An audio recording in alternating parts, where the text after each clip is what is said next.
bienvenidos to the last episode of Merendiando Season 2. Today we have 4 guests from Aluna's upcoming production of The Solitudes. We sat down with 4 members of the ensemble, Rosalba Martini, Lara Arabian, Liliana Suarez, and Janice Meyers. We talk about the process of co-creating the show, working with this group of female theater makers, and about this unique creation process that takes inspiration from personal experience and found text. This episode is in Spanglish, as some of our guests only spoke Spanish during the interview and others only spoke English. So, enjoy it. And because it was our last episode, we prepared some tostadas for our guests.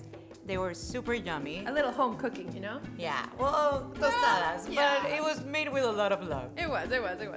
Because this is the last episode of the season, we just want to say thank you so much for listening and being a part of this season of Merendiando.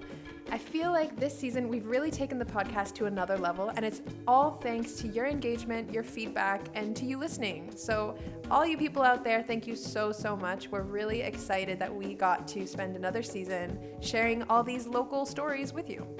For more information about what's coming up next, keep an eye out on Aluna's social media pages. And we have to say a very special shout out to the team at Aluna Theatre who are so supportive, so wonderful, and make great art online and, of course, in person in the theater.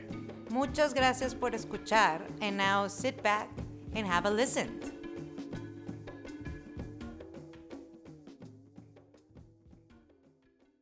We have today the amazing ladies of Solitudes. I love all of you. Thank you for being here. You're all amazing. We've seen you around the city performing in different places. Most of you we know from other shows, so it's an honor for us to offer you some tostadas and to have some time to chat with you. So to start, can we just have each of you say your name and what is something that it has inspired you a lot in this creative process? All right, I'll start. So I'm Lara Arabian. Something that has inspired me is all the conversations, getting to know these women over the last, because it's been an almost 2-year process. By the time we open, it's going to be 2 years since we started the piece. Wow. So it's unlike any process that I've ever been a part of, and to be able to have the time to get to know these women, not only as on a professional level, but more on a personal level, and it's been very, very, very special. I'm Rosalba Martini, and I do have to say the honesty. It has inspired, first of all, me to say things that I would normally not reveal, except to very close friends, things that have happened to me that I've said only to people that I've been intimately connected to. I decided I'm gonna let it all out and leave it out to posterity. There's no reason why we should keep certain things secret. Especially the things that have happened to us. It's just let them out. Someone out there, where not everything is going to end up in the show, of course. A lot of things, just today we cut a huge scene that was quite powerful. But whatever ends up there that might have felt really personal 2 years ago might end up helping. If it helps one person in that audience, someone who relates, someone who says, oh my God, that happened to me too. It's a universal problem. It's not just mine. And so just that in itself makes it all rewarding. And the women, we are so diverse. We are so different. And we have a lot of laughs, sometimes too much. We disagree on a lot of things, but it's always to help the process, to help each other, to clarify things. We ask a lot of questions. Some things make you very, very vulnerable. And so you shed those tears and you release that. And you just let it out there. Let it be known. Beautiful. Liliana. Bueno, Liliana, y para mí el proceso ha sido como montarme todos los días en una montaña rusa. Cada día es diferente, cada día tiene unos subes y bajas, gritamos, nos reímos, lloramos, pensamos mucho, reclamamos, ¿por qué estás diciendo esto? qué es lo que quiere, qué es lo que significa. También a mí personalmente me ha llevado muchas cosas que tengo en el cuerpo, que tengo en mi memoria y otras que no tenía. Entonces es una montaña rusa que en la vida real no me montaría en una montaña rusa, pero en el teatro sí. Ha sido hermosísimo. Yo creo que esto no se repite, y si se repite me voy con un casco, con chalecos, con un montón de cosas, pero ha sido único. Cool. Hermoso. Very cool. Hello, my name is Janice, and what's inspired me? Learning, really just as a person, not really as an artist, but as an individual, to listen to people and be more understanding, because you take time to actually listen to people, not just hear it, acknowledge it, and toss it off, but just sit with it. And how to be brave. Like these ladies were just saying, you have to be brave enough to know that it's not going to hurt if you are yourself, or you share a truth, or you share an opinion that you have based on your own personal experience that might not be a popular opinion at all, but it's your life, or it's how you view something. And being okay with, like, maybe there will be an argument, but it will be in a respected, it'll be handled with respect, because you can disagree. This is what's wonderful, actually, being able to disagree without losing the respect and staying at the table. That's important. Cool. Yeah. How did this group come together? Like, we've heard that it was a really interesting casting process. I know it was 2 years ago, so that is a long time away. But how did this group of diverse women, as people have been saying, come together? And also, I think, how did you see that casting? What drew you to be like, I need to be part of this? I think, ¿qué es lo que te inspiró a hacer el casting y cómo fue el proceso de casting? 100 Years of Solitude had been on my list of to-read books for decades, and I never got around to it. And so this came along, and I thought, well, that's kind of like an indication to go for it. As far as the presentation itself was quite demanding. We were asked to, given all the female characters, and we had to write a monologue based on that character, and we had to come up with names of women we admire from the last 150 years, choose at least one and talk about her life, why we admire her. So, for instance, I chose Susan B. Anthony because she got the vote for women in the U.S., and so I presented her entire life story, plus the woman who helped her throughout life, Elizabeth Cady, and what else were we asked to do? The 5 images of solitude. 5 images of Non-verbal, solitude, yeah. Non-verbal, yes, just images of what solitude is to us. What else? That was a lot, because the monologue or the presentation could be, it was, up to 5 minutes, so it was, we were expected to come in with something. And I'd worked with Aluna before, so I've known Bea for 20 years. I first met her on TV, television, and then we kept running into each other. And back then, 20 years ago, she said, I'd like to start a theater about Latin American works. And I said, good luck. And now you're here. And so it's always good to go back to a company, to work with a company where you've had a good experience and the end result is good. It's something that you can appreciate. And I think this will be a fascinating presentation. At this point, we don't know, because we still don't quite have a finalized script. We're still struggling all over the place, but I trust that it will be good. Yeah. So for the piece itself, you all needed to read the book, the 100 Años de Soledad? Yes. Yes. We spent the first chunk of the workshop almost 2 years ago, really going through the book and talking about and concentrating on the female characters. Who were these women? What were their stories? What were our stories within those stories as well?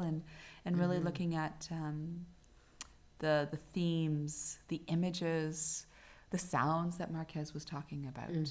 Yeah, we went in depth, and we were, it's a very, when you read the book, it's really incredible if you pay attention to the smells. It's a very Very sensual. Yeah. It's a very, very sensual book. It's a remarkable work. And we were assigned chapters, 3 chapters each. Today, tomorrow you read these chapters. You read chapter 1, and then you give us the highlight of that and what you make of that. Chapter 2, chapter 3. The first month was all about going through the book, and then the women, and we all had to improvise, every female in that, every character. And so that's how I got to see who you're more like this character, and you're more like that character, and that took a while, about a year. Yeah, we generated a lot of work. We did. Oh my gosh, like it was constantly. If only the whole thing were published as a book. Oh my gosh. La cosa es que no estamos haciendo 100 años de soledad. Empezamos con las mujeres, algunas mujeres de 100 años de soledad, como preguntándonos qué es la soledad. So you started with the inspiration, with the foundation of this book and the characters in it, but it seems like you've gone somewhere else.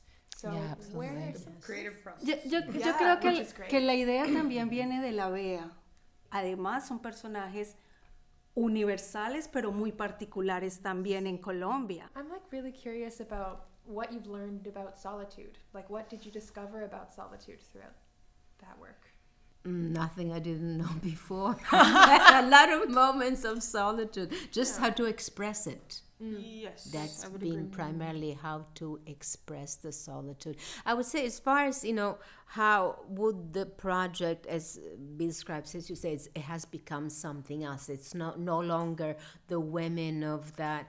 I was asked just recently by a director in town, so tell me about the project. I can't wait to see it. I read 100 Years of Solitude in university, but tell me. And I thought, well, what am I going to say? And I said, well, we took the women from 100 Years of Solitude and brought them into today's world, turned them into archetypes, and put ourselves into the archetype. Who are we? Is that archetype? She said, so it's a completely new work. It's not 100 Years of Solitude anymore. Yeah. And I said, unless you read the book again, just before you see the show, then you'll recognize things from the book. Otherwise, yes, it is. Mm-hmm. Because after all, time has passed, and we are telling stories that are true. Mm-hmm. One of the great scenes that was cut today is because it wasn't all true. There was fiction in it. Yes. And so it's like, no, we cannot have fiction. Mm-hmm. It's like, it's as Liliana said, and when the first day I met her, she said, well, this is not... it's not magical realism, it's realism.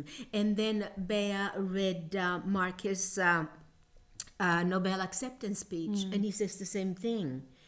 It's not magical realism, it's realism. He just tells it in such profoundly creative metaphors. Mm-hmm. But what happens in that book is really the history of Latin America. And it's very real. And that's why we have to be real. Yeah. We have to stay real. We can't make up stuff. It's got to be us. Yeah, I don't think Bea was ever interested in a straight adaptation of the piece at all to start with, and that was very clear from the beginning. But the way that it's kind of grown with, like you said, ourselves inserting ourselves into the archetypes. That's a beautiful way of putting it. I'm going to steal that because I'm trying to figure out how to describe the piece. That's how I've been describing it. And everybody says, oh, so it's a brand new piece. Yeah. It's inspired by, it's a starting off. I'm inspired. Yo me fui enamorando como de los personajes y de ahí del libro cuando de pronto es que no son esos los personajes que vamos a trabajar. No, son ustedes. Pero es un proceso como mágico, no nos dimos ni cuenta. Because I'm so curious about how you have developed this for 2 years. It's not like you were rehearsing the whole time. No. And it keeps No, we changing, were- right? we were- Not the way Toronto works. Yeah, No. no, we were. No. A lot of it was generating the work. So the first year was primarily all improvs, all of which was recorded, and Bea had to watch it like many hours of recording, and she chose which of those scenes were of interest. And this year we met only a few times. About a week each time, A I would week. say. January and February, then we had a bit of a break, and now it's Yeah. been almost every month since Just 1 week every July. month. So Yeah, it's that we not a meet for a lot, week, really. and One then thing Intense. about the first year, I just remember this because of how I came into this. There was more workshops and viewpoints workshops, Yes. training with voice Yeah, there coaches, were different and teachers training that she with brought personal in. trainers. Mm-hmm. So the group got a chance You to came train as- together. And you Yeah. did. Did you work as a trainer? she was the I- trainer. She I was the did originally three the. or no, I did four boot campy workshops with the ensemble, Por eso and es then que I read tú- the book, and now I'm here. I think you said you gained respect for actors. Yes, through the because before I process. called them talking heads, Yeah, I right. went to Seneca. I studied how to be a producer and a director, and the person behind the camera, but the writer, the power, the god. And I called actors talking heads, and I thought the job was easy because they just regurgitate script. And now I have a completely different opinion because I have so much respect for actors being able to be emotive and be honest and real and be brave. So now I'm wondering, what would you say the show is about? In the description that we read online, there was like really interesting statements like, is home a house? Is home a homeland? So is that what the show is about? It is very much about who we are now in this city, on this land. Like, what does that mean? I think that's very much a part of it. Responsibilities as an actor. Still, I don't know. As people, As people. responsibilities, Oh, as yeah. people, as women. What is the Modern. world that we envision? Right? Yeah. Yes. Well, just having the parallel, like we created Macondo. This Toronto can be Macondo. It's a place where birds sing and people gather, and we try to figure out how to live with each other without destroying each other, ourselves, or our environment with our different opinions and all this other stuff. Yeah, so much that happens in Macondo could be, parallel on many levels to what happens here and now. Could you share what Macondo is? with us? Yes. Macondo. Macondo is here. Yeah, I figured out because of yes. Macondo is the place in 100 Years of Solitude where it's a community. It's the town that's It's founded. the town that's founded by people who came from elsewhere. It's like, Toronto, people have come from all over the place. Canada, my God, the whole world is here. Macondo has this community that doesn't tell us exactly where they came from. They just came from other places and created this community, and the men are a certain way. But I don't think we've ever also been interested in presenting this idea of like women are inherently better, Angels. smarter, purer, kinder, no. anything like that. Not at That all. hasn't. That's boring, No, right? not Oh. with this crew especially. No, actually, there's more. If any, Marcus has more to say about that than we do. We are being very kind when it comes to, let's not bash men. We don't do that. I don't. No, we're not And interested in not that. that Marcus does that, but just describing the personalities of the men and the personalities of the women. The women really are stronger, and they have more distinct personalities. And there's rivalry and there's darkness, but there's also creativity. They know how to keep their families together, how to keep the community together. Is play only in English or there are many languages? Many, Ya sé, yeah, I know que there's- contigo hay It's español. peppered in. Yeah, there's a lot of Spanish. En mi caso soy la que hablo en español. A veces hay otros lenguajes que entran, pero más que todo es inglés, ¿cierto? Yeah. I speak Armenian every once in a while. Sí, que es divino. Pero lo bonito de todo esto es que en algunos ejercicios la mayoría de las mujeres están hablando español también. Sacaron con pico, empezaron a decir algunas palabras en español. Yo las empecé a escuchar casi todas y yo decía, qué belleza. En 2 años aprendieron palabras en español y las trajeron al escenario. Y se escuchaba divino. Para mí fue como si me levantaran así y me dijeran, te hemos estado escuchando estos 2 años aunque hables inglés, te hemos escuchado. Y esas palabras se han quedado con nosotros. Es hermosísimo. Y bueno, y cuando hablo inglés yo me río mucho. Yo creo que todo el mundo se va a reír. Pero afortunadamente las tengo a todas ellas a mi lado. Yeah. Ninguno se va a reír de tu inglés. Yeah. ¿Y Nada qué más le a hace ti. si se ríe? Pero ha sido muy, muy, muy lindo cómo ya están entendiendo cómo hablo yo inglés. Porque al principio ¿se acuerdan cuando eran los primeros 2 años? ¿Qué dijo Liliana? Pero yo estaba hablando seriamente en inglés. Okay, this is my thinking, blah, blah, blah, blah, blah, blah. And I say, what Liliana is saying? Something like that. And now I'm speaking in the same way, a little more better. And they understand. They complete that. See, This is you a get an beautiful- English class out of it. Yeah. Yeah, English for free. Okay. No, it's beautiful. It's something that I feel. Algo que yo sentí y siento. I'm super intrigued to watch it now. Super intrigued. Because you have told us like little things, but I'm like, but what? It's the show. Like, Sounds like an ecology that's going to be alive and that's living. and it sounds like really personal, and that's Yes. beautiful. Extremely Well, personal. extremely personal. Extremely personal. Yes. I do want to stress it's not at all therapy or anything like that. Like I do, and it's not sad or dour or down or anything like that.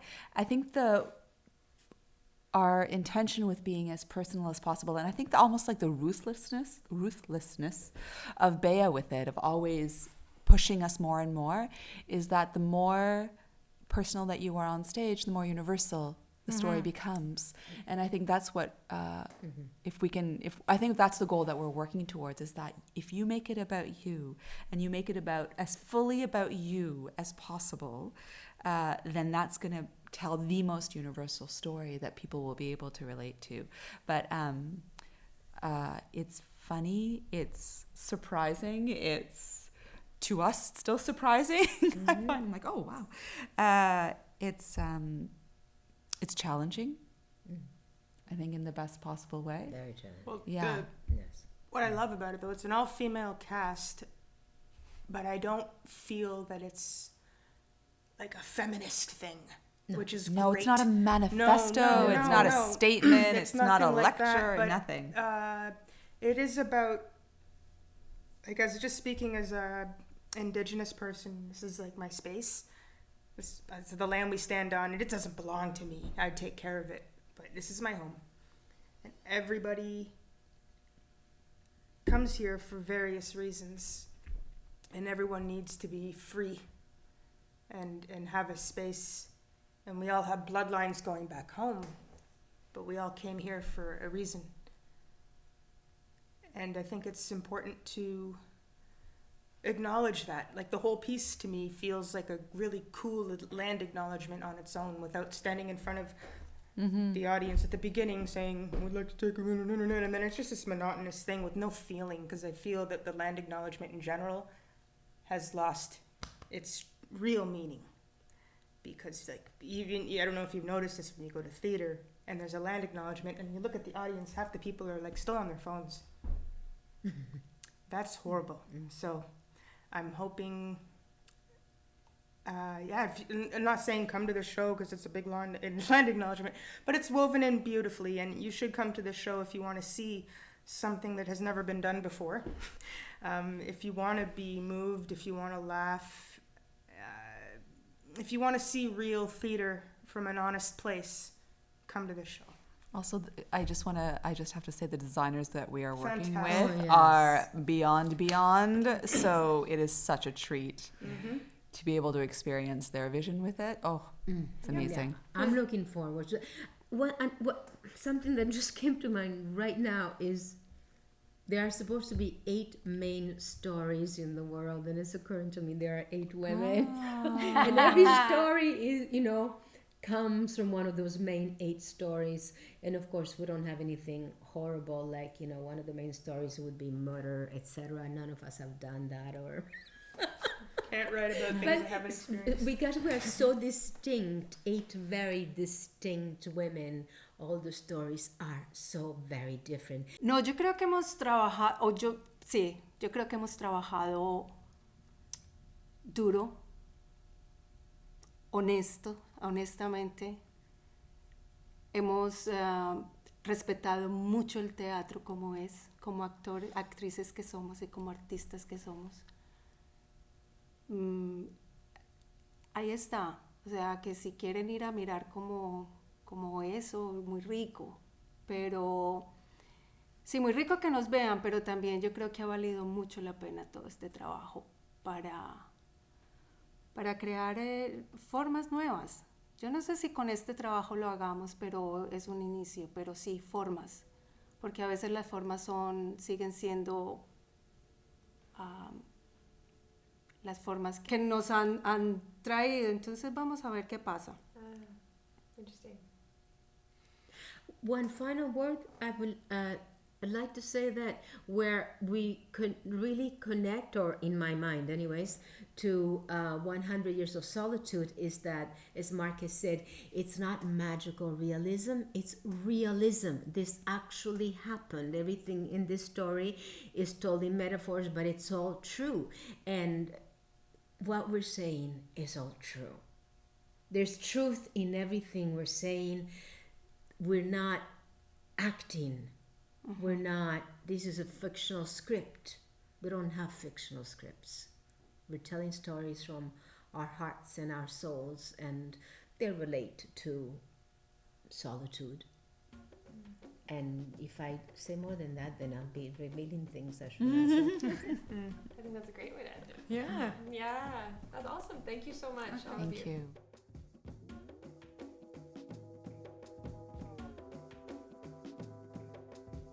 Radio Aluna Teatro is produced by Aluna Theatre, with support from the Metcalf Foundation, the Laidlaw Foundation, the City of Toronto, the Canada's Council for the Arts, the Ontario Arts Council, and the Toronto Arts Council. Aluna Theatre is Beatriz Pizano and Trevor Schwellnus, with Sue Balint and Gia Nahmens. Radio Aluna Theatre is produced by Camila Diaz-Varela and Monica Garrido. For more about Aluna Theatre, visit us at alunatheatre.ca. Follow at Aluna Theatre on Twitter or Instagram, or like us on Facebook. Follow and subscribe to this podcast on iTunes, Google Play, and wherever you get your podcasts.